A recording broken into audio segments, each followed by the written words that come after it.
Okay, guys, today we gather together on the occasion of the death of another I-League club, and it is Indian Arrows, which is officially going defunct. That is, it won't be participating in this upcoming I-League season. And what are the reasons the club is getting defunct, and what are the replacements?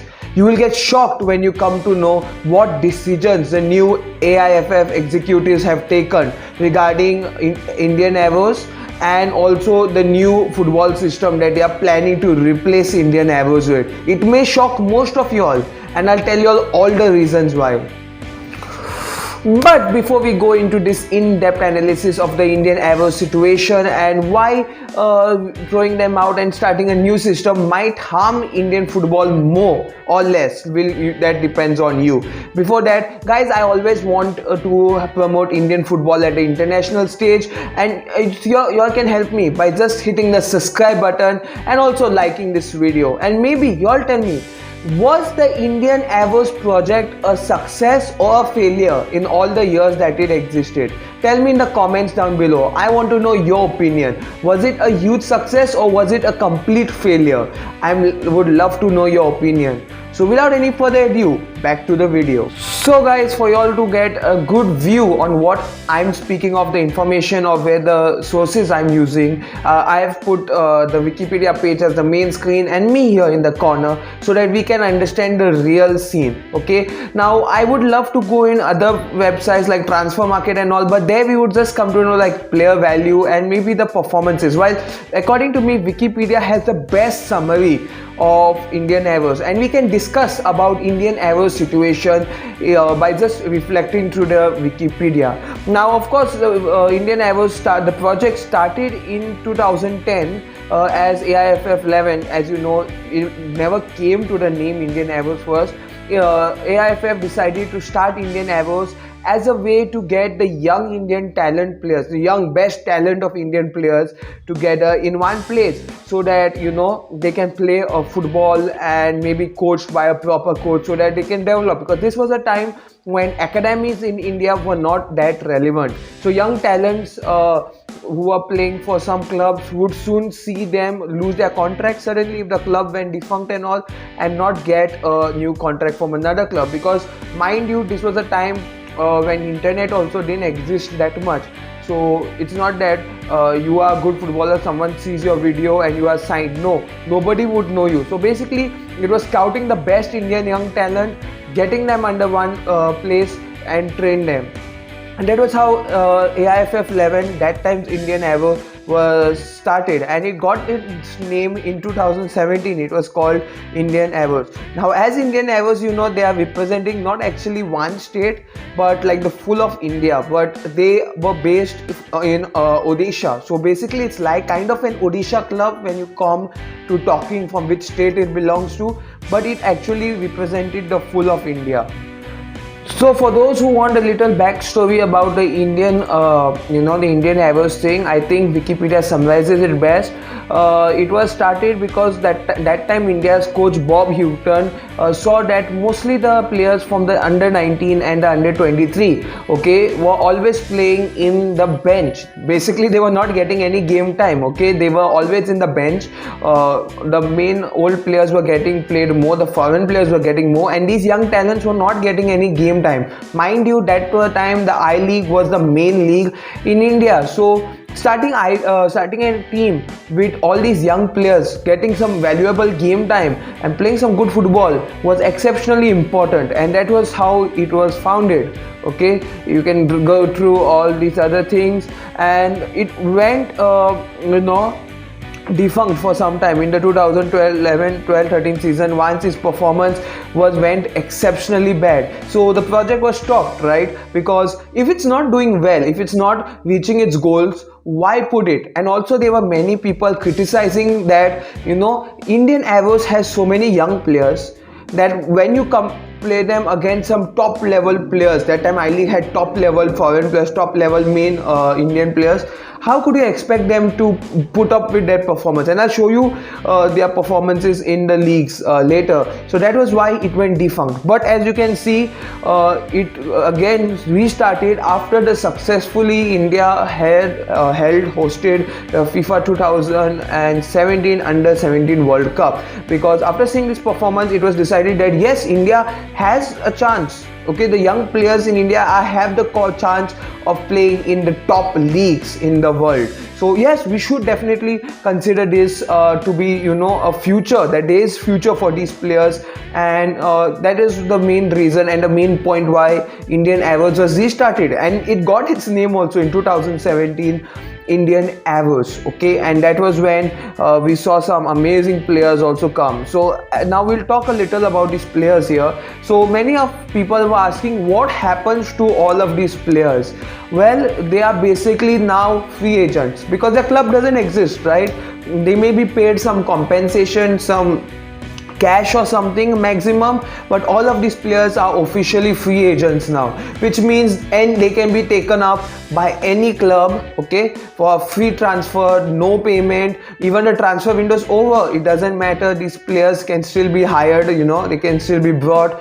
And I think that is what is going to happen. As you can see, all these current players, this was as of 1st of February 2022, so all these players in this list will directly be stolen or taken away by I-League clubs, ISL clubs, I-League 2 clubs, or maybe some state level clubs. Let's see how that runs out. So basically, it's not the end for any of these players. Yes, they may not get to play I-League again. They may end up in I-League 2 or maybe in their state league, but they still have a bright future because we are in the age of the internet where everything you can get on the internet, right? You can get match highlights, you can get live, his live telecasting. It's easier to scout players than before. So yes, that is one reason why it will be very good for Indian AIFF players compared to that time when before Indian AIFF was born, pre 2012-13, when the under 19, under 23 players didn't get much of gaming time. So let's talk about their overall team records or the team performance. As you can see, they have played like about 8 I-League seasons in total, and it's just that they have never performed well in the positions. Mind you, always in the bottom half and somewhat in the relegation zone, you can say.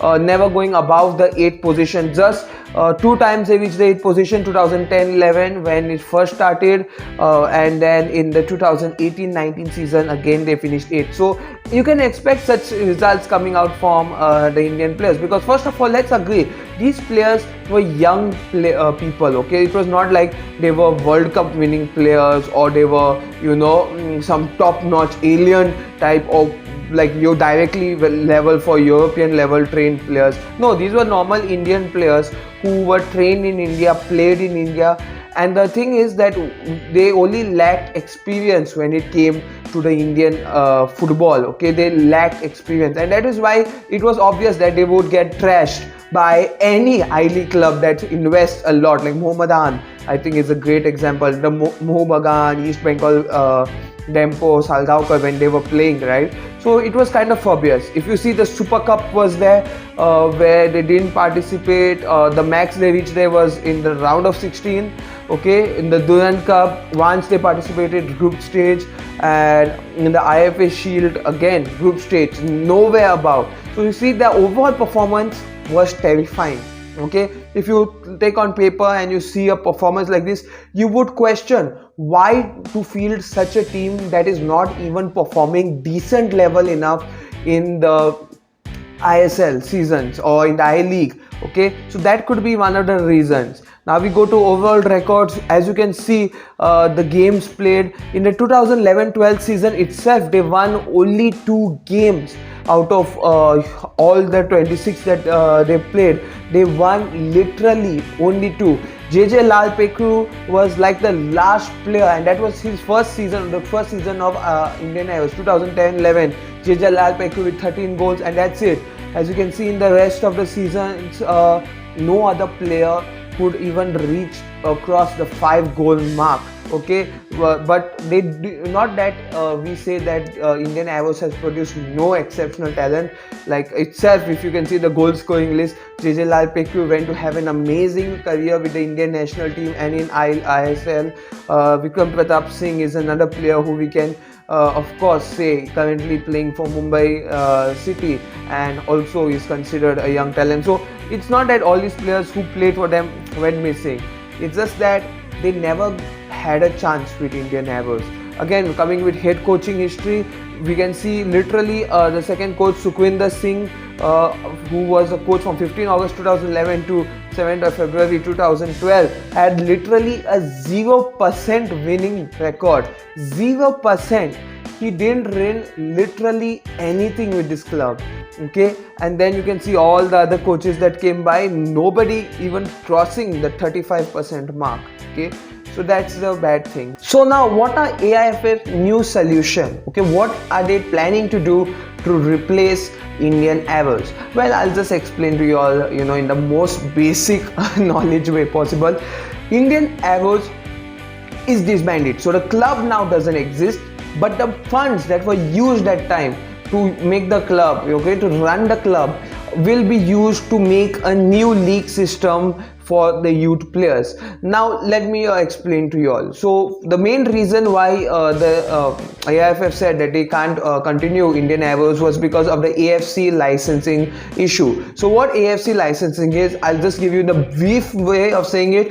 AFC has a set of rules for each club, which means maybe like each club should have their own stadium, their own training ground, have a elite squad with eligible players, maybe have enough bank finance so that suddenly if the club goes defunct, okay, if this club is suddenly defunct, the players will be paid the compensation. Like these are some examples that I can give you. So these are some of the AFC licensing rules that all clubs have to follow. So maybe Indian AIFF had the financing issue here, and that is why they have been defunct. So what AIFF have suggested? They have suggested a creation of a new league, like how you saw the reserve league that just came, the development league of ISL development league that just happened, and Kerala Blasters Bengaluru went to the next gen cup. I think you all saw that. So that is what they are planning to do now. They are planning to invest the money that was in Indian AIFF to this type of a new league, where all teams will play their reserves, or their second choice under 18, under 19, under 21, under 23 players in that squad, and played in that league, so that these players get exposure, get game time, get football time. I think you'll get to understand what I'm trying to say. So this is what they are planning to do. Is it going to work? I don't know. I honestly have no idea. Will there be coverage of such matches for V5 football fans to watch? Even that, I have no idea. What I can tell you all is that it's a huge step, and if implemented properly, Indian football can reach new heights, because the young players are our future. But if it's implemented badly, if it's implemented in the wrong way, then Indian football is doomed. That is all I want to say. It depends on the implementation, who is implementing, how it's implemented, and the execution. Without these things happening proper, no matter how good the plan is to make Indian football great, it won't happen if it's not implemented and executed properly. So guys, this is for y'all. What do you feel? Indian AIFF a failure club, a story of a success? Tell me in the comments down below. Thank you so much for watching this video. If you all have not checked the video about me discussing about why Indian wrestling is on the downfall, I would suggest you all to check that video too. There are also more videos where I explain different stuff for you all, so you all can check the playlist there. So thank you so much for watching this video, guys. Do like, share, subscribe. See you all in more videos coming soon in the near future. Goodbye, take care, stay safe.